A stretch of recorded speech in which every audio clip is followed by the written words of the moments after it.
nggak sih kalian ketika membaca berita terus berpikir, wah berita ini bagus sekali, atau mungkin justru sebaliknya, wah berita ini seperti apa sih kok seperti ini? Jadi, teks berita adalah teks yang berisi laporan peristiwa atau kejadian nyata yang sedang atau telah terjadi. Disusun berdasarkan fakta dan disampaikan pada hal yang banyak melalui media massa ataupun digital. Nah, pada video kali ini kita akan mengulik tentang rahasia di balik teks berita. Gimana sih caranya meramu fakta menjadi narasi supaya pembaca dapat tertarik dan paham? Yuk kita simak video selanjutnya. Coba bayangkan jika kalian adalah seorang wartawan muda, kemudian kalian dikasih tugas penting. Contohnya seperti, coba tulis berita kebakaran di pasar rakyat pagi tadi. Kalian tidak bisa asal nulis dong. Berita itu harus lengkap, jelas, dan juga bernilai. Caranya, pertama-tama kita harus tahu terlebih dahulu apa saja unsur-unsur dalam teks berita. Caranya adalah ada 6 unsur utama dalam rumus adik simbol.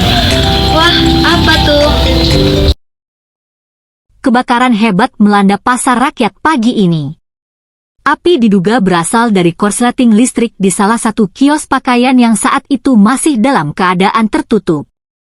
Peristiwa ini terjadi sekitar pukul 6.30 WIB di Pasar Rakyat, Jalan Merdeka, saat sebagian besar pedagang baru saja tiba untuk membuka dagangan mereka.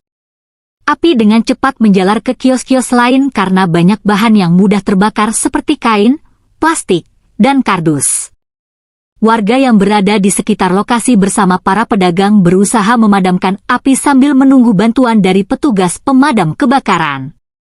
Beberapa unit mobil damkar segera dikerahkan ke lokasi untuk mengendalikan api.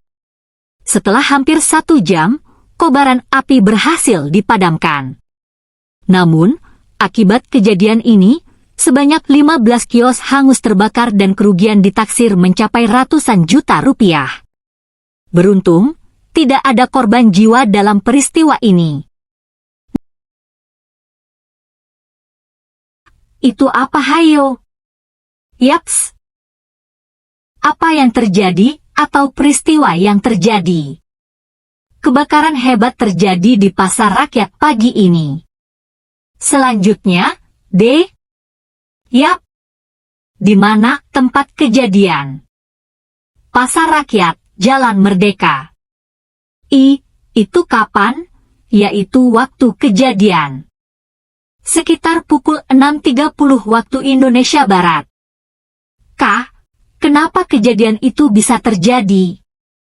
Diduga akibat korsleting listrik dari kios pakaian. S. Siapa saja yang terlibat? Pedagang, petugas pemadam kebakaran, dan warga sekitar. Dan M adalah bagaimana kejadiannya berlangsung. Api cepat menyebar karena banyak bahan mudah terbakar.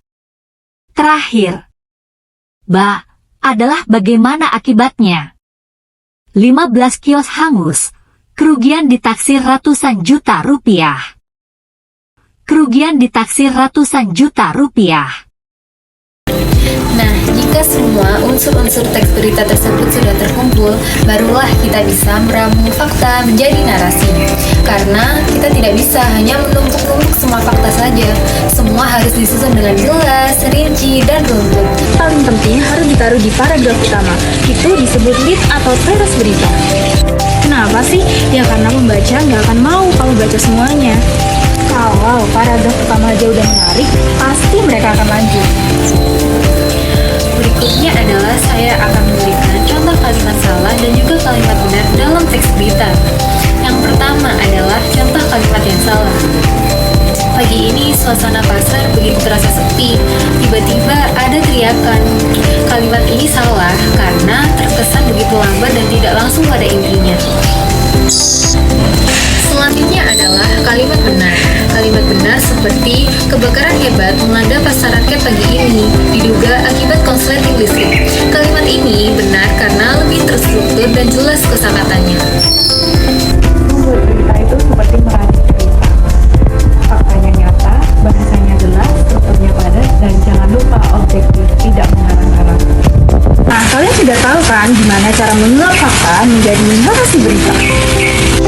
Mulai dari adik simbah, kemudian membuat lead yang menarik, sampai menyusun paragraf yang runtut. Coba deh kalian untuk mencoba bikin teks berita sendiri dari kejadian-kejadian di sekitar kalian. Siapa tahu kalian akan bisa menjadi jurnalis di masa depan. Kamu suka nulis, atau kamu suka baca puisi, atau kamu juga suka buat caption yang penuh makna? Atau kamu ingin jadi guru yang keren yang bisa bikin murid tetap belajar. Sastra, bahasa, kreativitas bisa kamu temukan semuanya di sini di Pendidikan Bahasa Indonesia.